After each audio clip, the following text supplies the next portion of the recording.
દાહોદના એપીએમસીમાં ખાતર ડેપો પર લાંબી કતારો લાગી છે। ખાતર મેળવવા માટે ખેડૂતોની પડાપડી થઈ રહી છે। વહેલી સવારથી ખેડૂતો ખાતર માટે લાઇનમાં લાગ્યા છે। વરસાદે વિરામ લેતા ખાતરની માંગમાં વધારો જોવા મળ્યો છે।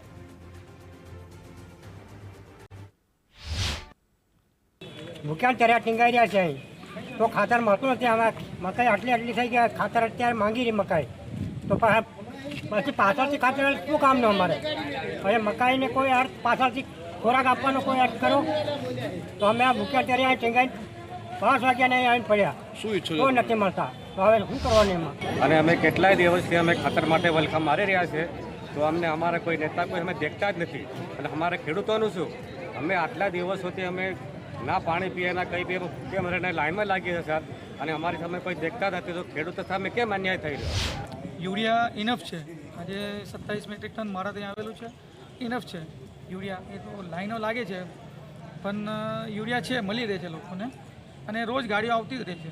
અને અમારી પાસે ઓલરેડી સ્ટોરેજનો માલ પડ્યો છે લગભગ 150-150 ટન, એટલે અંદાજિત 4000-5000 થેલી।